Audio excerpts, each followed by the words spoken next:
A Buffalo teenager is 1 in 5 million. She's had an extremely rare medical condition, and she's battled it twice now.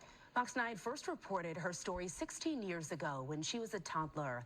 Our Corin Hoggard followed up with her today. He's joining us live from Children's Hospital tonight. Corin, this disease can literally knock you down. Yes, Simone and Karen, that is one of the symptoms and probably the scariest one, but there are also eye twitches and arm twitches. It's a neurological disorder known as opsoclonus myoclonus. That's usually abbreviated to OMS. It mainly affects children, but it's extremely rare. You said 1 in 5 million. And so when Avery Russek got it and was getting treatment back in 2009, we covered it. I'd set her down and she'd stumble backwards, or when she'd try to, just even run down the little kitchen, she'd just kind of crash and burn. At first, doctors thought a brain tumor. It was terrifying.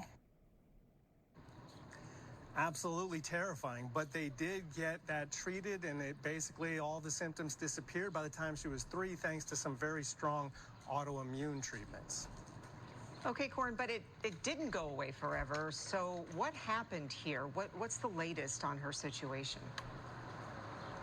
Yeah, she was essentially symptom-free for 13 years, but last year the twitches started coming back. I should say OMS is usually triggered by a virus or a tumor, and they definitely checked for tumors 16 years ago, but they could not detect one. This time, though, they found a tumor, and, that is pretty scary, but it was actually kind of a relief, too. Yeah, I can't even explain how scared I was, but how, the emotions were unlike anything, because it was like, oh my gosh, this is horrible. And then, wait, we know. Doctors removed that entire tumor, and they actually miraculously, according to the family, managed to avoid the organs it was kind of wrapped around, and so that's the end of the tumor. At least they believe so.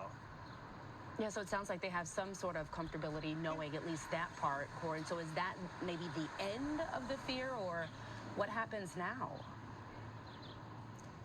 Yeah, you could tell the fear is kind of dissipating from the family, but Avery is still being treated for OMS. And I should say that also that requires a lot of blood donations. It is hundreds of people's blood donations. They take the antibodies from that, and that becomes one treatment of IVIG for Avery. So it's extremely expensive. She very much encourages blood donations.